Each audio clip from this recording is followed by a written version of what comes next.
Sonali kitchen मध्ये तुमच्या सगळ्यांचं स्वागत आहे। आज आलो तो कोल्हापूरला। कोल्हापूर म्हणलं की शूरवीरांची नगरी, कोल्हापूर म्हणलं की कलाकारांची नगरी आणि कोल्हापूर म्हणलं की तांबड्या पांढऱ्या रस्स्याची नगरी। पण आज तांबडा पांढरा रस्सा अजिबात ट्राय करणार नव्हतो। आज प्रचंड ऊन पडलं होतं, प्रचंड उकडत होतं, त्यामुळे ठरवलं थंडगार लस्सी ट्राय करायची। मग त्यासाठी जात होतो कोल्हापूरमध्ये प्रसिद्ध अशी मोहक लस्सी सेंटर मधली मलाई लस्सी ट्राय करायला। तुम्ही ही कितीही लस्सी पिला असाल तर एकदा ही लस्सी ट्राय करा, तुम्ही सगळी लस्सी विसराल, इतकी जबरदस्त अशा लस्सीची क्वालिटी आहे। त्यासाठी चालू होतो ह्या मोहक लस्सी सेंटर मध्ये। अत्यंत साधा आणि सिंपल दुकान हे बाहेरून दिसते, पण यातून एक गोष्ट लक्षात आली, आपलं दुकान किंवा आपला व्यवसाय किती साधा सिंपल असला पण आपण जर क्वालिटी जबरदस्त दिली ना तर ग्राहक राजा आपल्या डोक्यावरती घेतो आणि यश मिळालं आपल्याला कोणीही रोखू शकत नाही। तर या मोहक लस्सी सेंटर मध्ये जात होतो।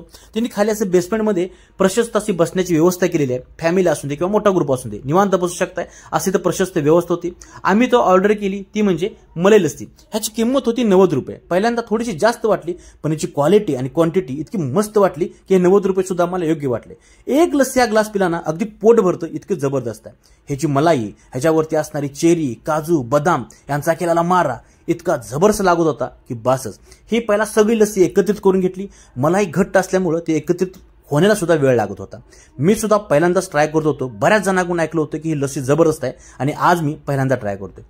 आणि खरं सांगतो, मी हे सगळं मिक्स करून हा पहिला त्या लस्सीचा बाईट घेतला आणि इतकी मस्त, इतकी जबरदस्त की खरी लस्सीची चव काय असते ना ती ही लस्सी पिल्यानंतर मला कळाली। आजपर्यंत मी पिलेली तरी सगळ्यात जबरदस्त अशी मला लस्सी वाटली। त्यानंतर इतकी छान वाटली त्यामुळे ह्याचे पार्सल सुद्धा घरी घेऊन जायचं ठरवलं आणि ह्या मलाई लस्सीचे पार्सल मी घरी घेऊन आलो आणि घरी घेऊन आल्यानंतर कारभारणीला म्हटलं की हे अनबॉक्सिंग कर आणि या लस्सीचं अनबॉक्सिंग केलं। या छोट्या छोट्या क्षणातून देखील आनंद साजरा करायचा असतो आणि तोच करण्याचा इथं आम्ही प्रयत्न केला। आणि घरच्यांनी सुद्धा ही लस्सी तर ओपन केली आणि ओपन केल्यानंतर आज बघू शकतो, मला वाटलं की आता हे काय आज कसं आता इतक्या लांबून आलं, आज सगळे एकत्रित झाले की काय किंवा काय। तर तिने पॅकिंग सुद्धा मस्त करून दिलं होतं। वरती चेरीचे, काजूचे, बदामचे जे पाऊच आहेत ते बारके बारीक करून दिले होते, म्हणजे जेव्हा आपण प्यायचे आहेत ते त्यामध्ये मिक्स करायचे। तर असे हे ग्लास तिने पॅकिंग करून दिले होते। तर आता त्यावरती काजू आणि चेरी हे त्यावरती गार्निश करण्याची वेळ आली होती। तर मग काय केलं, कारभारणीनं तो ग्लास खोलला आणि त्याच्यावरती जे त्यांनी पाऊच दिले होते आपल्याला चेरीचा, बदामचा, काजूचा, तो त्यामध्ये मिक्स केला। आणि तुम्ही बघू शकता इतक्या लांबून आलो मी तरी सुद्धा त्यावरची मलाई आहे तशी घट्ट दिसते सुद्धा।